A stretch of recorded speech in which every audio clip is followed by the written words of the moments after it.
한국줄기세포학회가 서울대 수의대 강수경 교수가 국제학술지에 줄기세포 연구 사진을 중복 게재한 의혹에 대해 과학적 오류가 있다고 인정했습니다.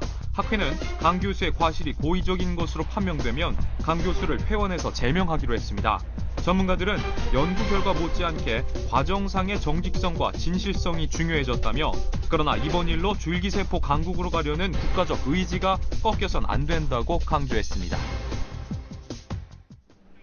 자, 김수상 차장, 줄기세포 이렇게 얘기하면 일반인들이 알아듣기는 굉장히 좀 어려운 사건인데, 네. 이 경우 논문이 이제 중복 게재가 됐다. 아직은 이제 조작이라는 결론까지는 안 나왔고 이제 그런 의혹이 제기되고 있는데, 네. 이 사건이 이제 알려지게 된 계기를 한번 다시 설명을 하고 좀 들어가는 게 좋겠습니다. 지난 8일 익명의 제보자가 강 교수가 논문을 쓴 14편의 논문 중에서 각종 사진 중복 게재라든지 의혹이 있다 하고 국제학술지에 제보를 했습니다. 근데 영문 이메일로 10곳의 국제학술지에다가 제보를 해서 이러이러한 문제점이 있다고 지적을 했어요. 그래서 이 사건이 알려졌습니다. 어제 저희 채널A 뉴스에도 나갔는데 그 학술지 ARS인가요? 그 학술지 네, 쪽에서는 한 연구팀에서 이렇게 문제 제기가 많이 나온 경우는 거의 처음이다. 예. 그러면서 4편을 동시에 이제 취소를 해버린 거거든요. 게재를. 그죠? 예. 근데 사실은 어떻게 보면 우리 과학계가 굉장히 발칵 뒤집혔다고 해야 되나 성명도 나오고 했는데, 얼핏 봐서는 이게 무슨 의미인지 사진 중복 게재라고만 돼 있는데 그게 어떤 점에서 이렇게 오류라는 겁니까?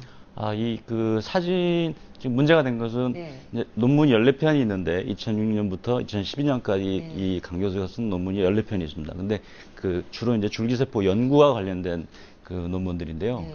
거기에 이제 사진들이 이제 이렇게 논문에 들어가게 됩니다. 예를 들어서 A라는 논문이 있으면 그 A라는 논문에 있는 사진을 또 다른 B라는 논문에 있는 사진에 같은 사진을 예를 들어서 밝기를 조정한다든지 아니면은 이 180도로 회전시킨다든지 그런 식으로 비슷한 사진들을 똑같은 사진들을 다른 논문에 게재를 했다는 겁니다. 네. 그래서 그거는 과학적으로 전문가들 사이에서 인정되지 않는 네. 방법이다라고 해서 문제가 됐습니다. 그래서 ARSG가 4편의 논문 게재를 전부 취소시켰습니다. 그러면 이게 새로 나온, 그러니까 과거의 연구 사례를 소개한 게 아니고, 네. 마치 이제 그걸 좀 약간 변형을 시켜서 새로운 연구가 나온 것처럼 이렇게 했다는 얘기인가요? 맞습니다. 같은 사진을 이 논문에도 쓰고 저 논문에도 쓰고 그렇게 해서 지금 문제가 됐습니다. 그렇다면 좀 논란이 되겠네요. 근데 이제 강 교수 쪽은 이게 단순한 그러니까 실수로 게재가 잘못됐다라고 주장도 일단 하고 있는데, 네. 지금 이제 좀 논란이죠, 그 부분이. 이제 그걸 예. 밝혀야 되는 부분인 거죠. 예. 근데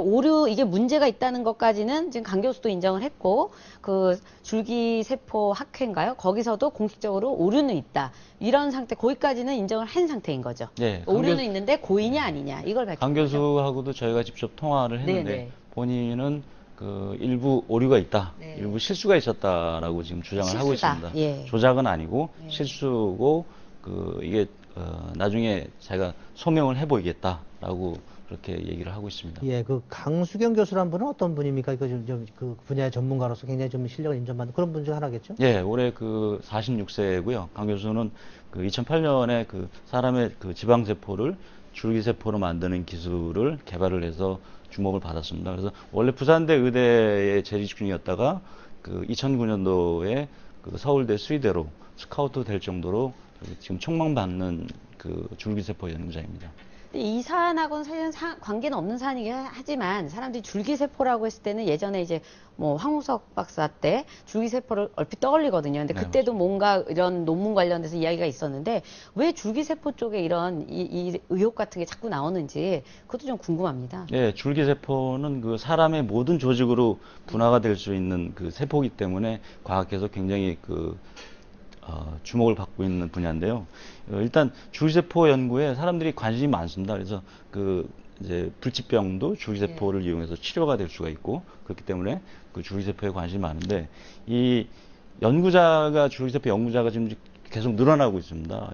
근데 지금 올해 국가 전체 R&D 예산 보면 약 10조 원 정도 가량 되는데, 굉장히 큰 예, 시장 규모라고 할 수 있겠네요. 줄기세포 연구 분야에 해당된 금액은 1,000억 원 정도밖에 안 됩니다. 그래서 전체가 다 그게 아니고, 예. 연구자는 많은데, 네. 근데 연구비는 적으니까 네. 어떻게 해서든지 사람들이 논문을 연구자들이 가지고. 이제 논문을 다작을 해서 주목을 받고 튀고 싶어 하는 거죠. 그래야 이제 연구비도 타낼 수 있으니까. 예. 근데 그 과정에서 이 다작을 하게 되면은 그 논문을 이제 검증하는 그런 절차들이 좀 부족하게 되니까 자꾸 이런 문제들이 생기게 됩니다.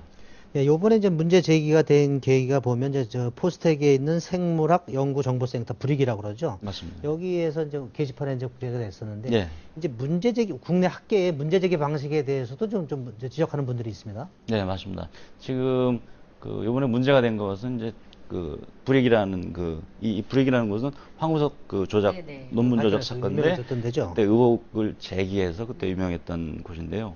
그 여기에 이제 관련 내용들이 그 편집위원 그저 열종의 학술지에 그 제보한 내용이 고스란히 올라왔습니다. 네. 그 영문으로 돼 있는 그 자료가 올라와서 이제 서로 그 게시판에서 그 갑론을박이 벌어졌고요.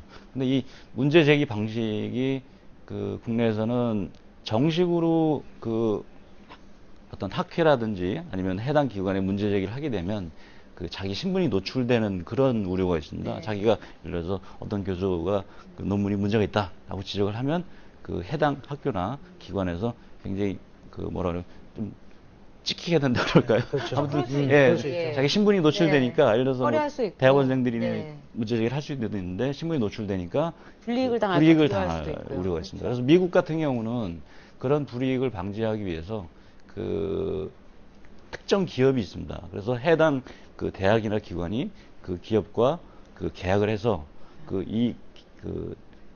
특정 기업의 그 제보가 전문적으로 들어갈 수 있도록 제보만을 처리하는 제보만을 전문 전문적으로 기업이군요. 처리하는 기업이 네. 있습니다. 예, 그래서 그렇게 되면 좀 약간 이제 좀 양성화된다 그럴까요? 그렇게 되면 그런 저기 좀 긍정적인 측면이 있겠네요, 보니까. 네, 맞습니다. 예. 자, 그러면 이제 이제 문제 제기는 자꾸 학회에서도 이제 문제가 있는 것 같다고 얘기를 했고, 이제 서울대. 강 교수가 이제 소속돼 있는 서울대에서 이제 진실성위원회를 열어서 이제 본격적으로 규명을 한다고 그래요. 근데 그 규명하는 기간이 굉장히 많이 오래 걸립니다, 보니까. 네, 맞습니다. 오늘 서울대가 그 연구진실성위원회를 개최를 일단 하고요. 예비조사하고 본조사로 기간이 나눠집니다. 본조사는 한 40일 정도 걸리고 예비조사는 일주일에서 10일 정도 걸리는데요. 그 기간들을 다 포함하면 한 2, 3개월 정도 후에나 이 진상조사 결과가 발표될 것으로 보입니다. 예, 하여튼 다른 분야도 마찬가지입니다만, 하여튼 이 과학 연구 분야는 그 어떤 분야도 객관성, 공정성, 이런 정확성이 좀 요구되는 분야인데, 이런 논란이 있어서 좀 저희가 앞서고 있는 분야에서 좀 안타까운 좀 현상이 발생했다. 아무튼 서울대를 포함해서 각 학계가 철저한 규명을 통해서 우리 과학계가 연구 풍토를 바로잡는 그런 계기가 됐으면 좋겠습니다.